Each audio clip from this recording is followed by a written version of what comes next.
What's up, YouTube? I'm Brett from Rants. As always, guys, if y'all enjoy our content, don't forget to like, subscribe, and leave that comment down below.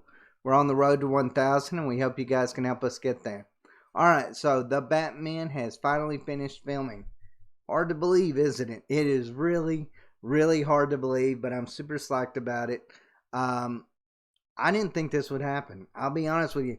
I was really thinking, you know how you hear about these curse projects? And I never really believed it. I was like, oh, yeah, it's just bad luck here and there. But this movie, if there was one movie that actually feels cursed, it was The Batman. It just seemed like from the very beginning, it was something trying to make this movie not exist. I cannot wait years in the future to see like a documentary over this film and see all the stuff that happened in the background, because the things that we know of is pretty amazing in itself. I mean, you know, you had Ben Affleck, who was going to be the Batman and was going to direct the film as well. You had him stepping down. You had Matt Reeves from Planet of the Apes fame taking over, but them having to stop production until he created a version of Batman and of the script that fit with his vision. Then, of course, you had Robert Pattinson, out of all things, being cast as Batman, which completely and totally blew my mind, and I was not in favor of. And I know many others weren't, simply because we typecast him as a Twilight vampire. Then I saw the trailer. And I was completely and totally blown away by it.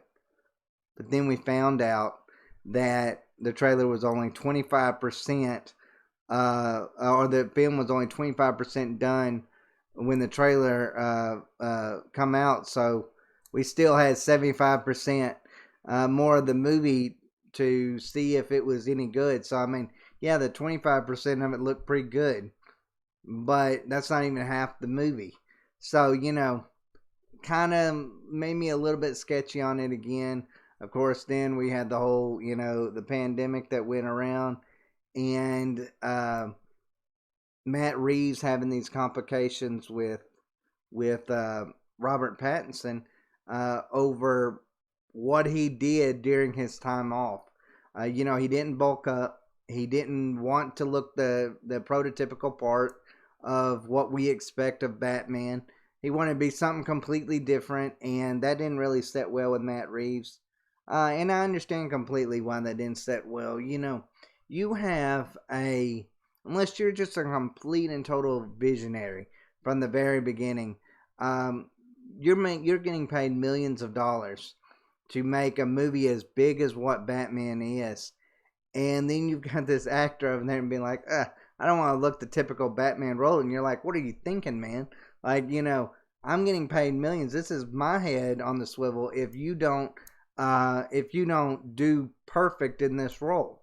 And so I completely and totally get where Reeves was coming from.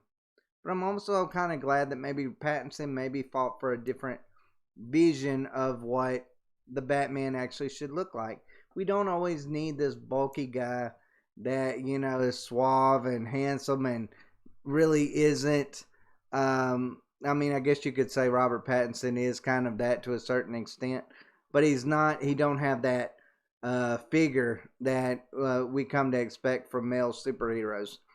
But that being said, I feel like Robert Pattinson, he won me over, but I'm still not completely and totally sold on him. I know a lot of people were not fans of Ben Affleck's version of Batman, but I actually like that version of Batman for what it was. Where Pattinson's version is more of less superhero and more detective, and that's cool. I don't have a problem with that. I'm excited about that aspect of it because it's something new and different. But at the same time, I'm like, is it Robert Pattinson isn't known for carrying movies by his personality. So if this story isn't perfect, I worry about how fans will receive it. I really do. It's either going to be the best Batman of all time, Robert Pattinson is going to be deemed as the Batman, and everyone else will have to that plays that role will have to constantly be compared to him, or either it's just going to completely and totally bomb at the theaters. And um, I could see it going either way, to be honest with you. What we know of the trailer looks good. Again, but that's only a small portion of what we've seen of it. I feel like Paul Dano being cast as Riddler, and I guess the main villain of the film. He's a great actor. I think that's going to be really cool. Not a fan of the way that they did Colin Farrell. When I heard that Colin Farrell was going to be the Penguin, I was like, wow, they're going to do something completely and totally different with with this version of Penguin. He's not going to be the typical Penguin that we've all come to expect. He's not going to be the Danny DeVito version of Penguin. Then we find out that they put him in a fat suit and he was completely and totally unrecognizable. And I was like, oh crap, why did they have to do that? They could have had a cool looking penguin. Just give him like the little eye thing and just have him dressed up. And maybe it could add on maybe just a few pounds, where he wasn't, like has abs or anything like that. And go with something like that. So yeah, I was a little bit disappointed that they decided to go down that route with Colin Farrell. But Colin Farrell is a great actor. If anybody can pull it off, it's him. I know I enjoyed him in the Fantastic Beasts movies. I was really sad that Johnny Depp replaced him as Grindelwald. I was kind of hoping that they would find some way to bring him back as Grindelwald after Depp's departure, but unfortunately that didn't happen as well.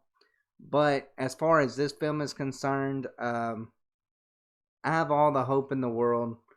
I have, and by hope, I'm not going to say I have a lot of faith. I have hope. There's a difference, guys.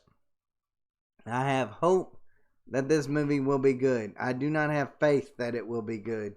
Um, if I had to choose, if I literally had to choose of what I really think about this movie and where it looks like everything is heading, I think it might very well be groundbreaking. I feel like they got the cast that might can do it. Um, it's just all up to Pattinson at this point. If Pattinson can pull it off, then this movie will be like no other Batman film we've ever seen. Um, and I'm looking forward to that. I really am looking forward to this.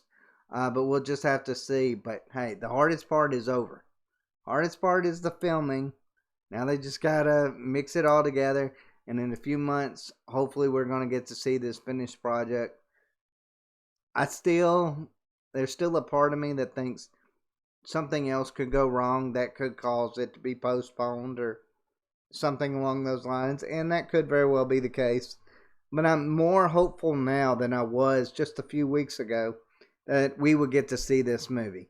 And so I feel like that's a positive step.